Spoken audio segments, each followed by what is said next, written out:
Hi, I'm Coach Corey Wayne, and this is my video coaching newsletter. And the topic of today's newsletter is going to be, do I treat all women the same, even if she's reserved and religious? Well, this particular email, this guy's got kind of a success story. He's been following me for a few years. He's read 3% Man 11 times so far. If you're new around here, you can read my book at understandingrelationships.com. Just subscribe to the free email and newsletter. It'll open up right in your web browser, and you can read it right on my website for free. And so he's been following me for a few years. He's read the book 11 times, and he had his first successful long-term relationship that lasted about 18 months, and then he broke things off. And so recently he started dating a new woman. She's, I guess both these girls were Iranian. He lives in the UK. Iranian women are very beautiful, if you guys don't already know. And he says she's a bit reserved. And the last one was, and now he's like, well, because of her culture, should I kind of back off? Or should I just treat her the same, just like you teach in your book? So obviously you're going to treat all women the same, because they'll respect you more if you go for it and they reject you, versus if you're holding back because you're worried about offending her. So he says, hi, Corey. Thanks for your expert advice in your book and videos. I've been following you for a few years. I read 3% Man 11 times, and due to this, I had my first exclusive relationship, which lasted around 18 months with an Iranian girl. I grew so much, and I'm very grateful to her. However, I knew she wasn't a good match long term, so I ended it. Fast forward a few months, and after sleeping with one Irish girl, I've now met another Iranian girl. I live in the UK. I've been on one date with her, and I feel totally different to her than my ex. She is exactly my type. Long dark hair, dark brown eyes, a beautiful smile. All the things I put on my list of what I was looking for in a woman. She's a lawyer and doing a master's degree in finance. So she's obviously smart and very high IQ, which is nice. It's nice to date women that are smart, because your kids will be smart if you decide to have kids. Our date went really well, and by the end, she was touching her hair, grabbing my arms, laughing a lot, and told me that she had been on one date before this since being in the UK, which was awful. And she's so grateful that I showed her they can be fun. Now, I know that Iranian women are extremely reserved sexually until you're in a relationship with them. Well, the bottom line is attraction level and interest and her feelings. So if her feelings are high and you're acting masculine, you're acting in the ways that are in the book, you're going to be able to seduce them more than they would say or claim that they'd be willing to wait. So as a man, you keep moving towards your goal no matter what. You don't get tripped up by her religious values or hang-ups or whatever. Because women submit to the man, and it's about overcoming her resistance. You penetrate her with your strength. Women want to be dominated by a man anyways. They're designed to do this, but you got to be more masculine than they are. Because if you're not going to get anywhere. This girl told me she's had one relationship which lasted 18 months, and knowing their culture, I doubt she has had sex with either side of that. I don't know about that.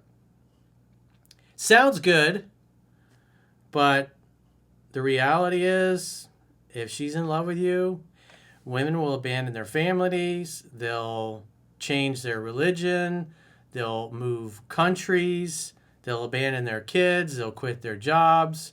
If they fall in love with a dude that's in prison, they'll try to break him out of prison. It's all about how they feel about you. That's the most important thing.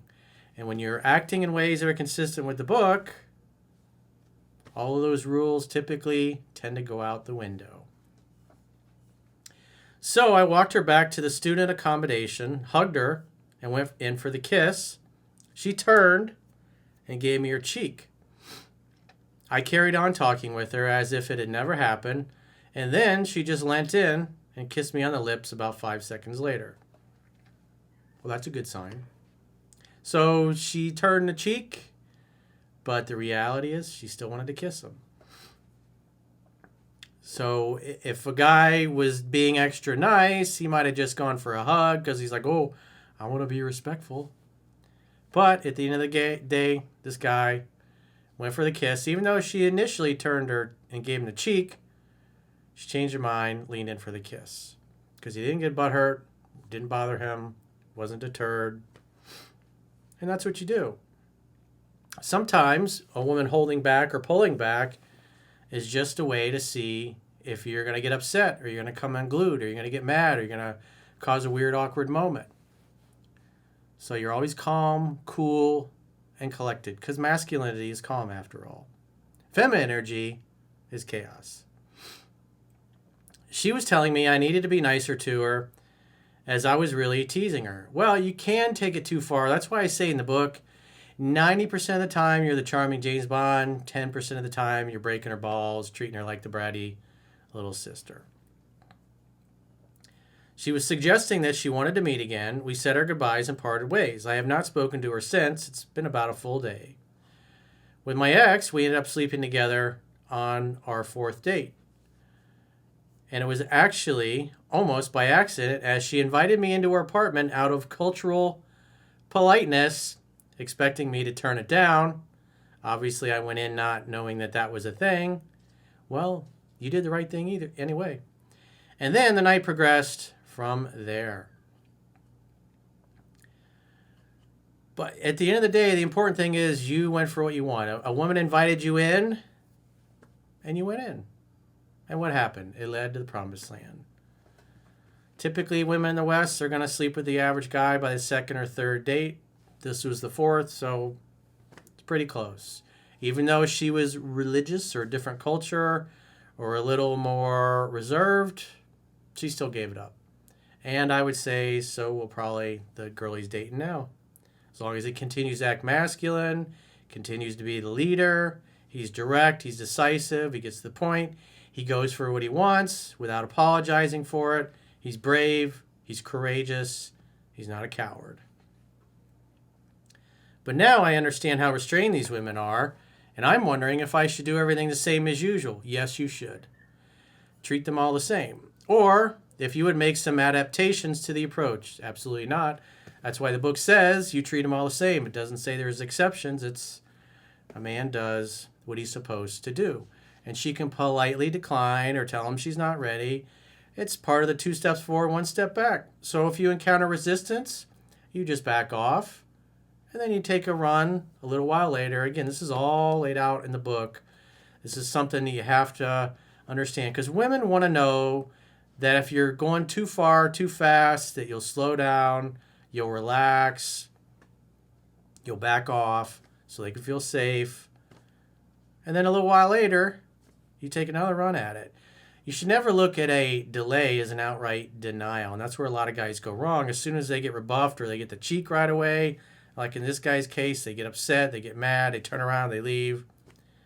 But if you're not bothered, if you're kissing her and you're fooling around and you're taking her clothes off, and then at some point she stops you and starts putting her clothes back on, that doesn't mean you'd give up forever or even the night. It just means you're going a little too fast. So you slow down, you talk for a while, 10, 15, 20 minutes, whatever. Start making out again, clothes start coming off again.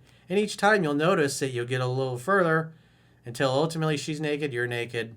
Hopefully you strap on your love glove, and then you bump uglies. It's a process, but you have to have self-control, and you got to be infinitely patient so the woman always feels safe and comfortable, that you're not going to force her to do something she's not ready for. And if she wants you to stop or to slow down, you have enough self-control to respect that. And if you do, that's incredibly masculine, incredibly attractive, because the reality is most guys could overpower the women and take what they wanted anyways. But when you have the self-control to back off and you're not upset, you understand that a delay is not a denial. It just means slow it down a little bit. Don't go so fast. You want her to feel safe. You want her to feel comfortable. You want her to have a good experience. He says, I expect living in a student building is affecting her worldview. Well, maybe your next date, That's the other thing I talk about in the book. You got to think about the logistics of sex. Where are you going to go after the third place that you go to when you guys are all over each other? If you go back to her dorm, in this case, maybe she's got roommates. She's worried about what they're going to think.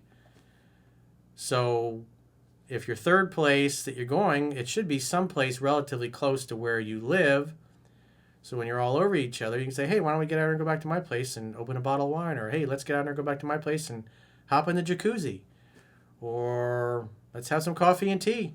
Or whatever. And if she's ready, she'll go. If she's not, she'll say, hey, let's have another drink. Again, these things are all laid out in the book. So I would absolutely not change your approach at all, because all you got to do is look at the first girl. She was Iranian. She was a little reserved. But if you held back, if you waited, you might never. She might have friend zoned you because she thought you didn't have the guts to go for what you wanted. So again, if the signs are there that I talk about in the book, you keep moving forward until you encounter resistance. And then you just back off, and then you take another run at it a little while later. Again, it's all laid out in the book for you. So, well, congratulations on your success, and hopefully things continue to go well with this new girl. And if you got a question or challenge, you want to get my help, go to understandingrelationships.com, click the products tab at the top of your screen on any page of my website, and book a coaching session with yours truly.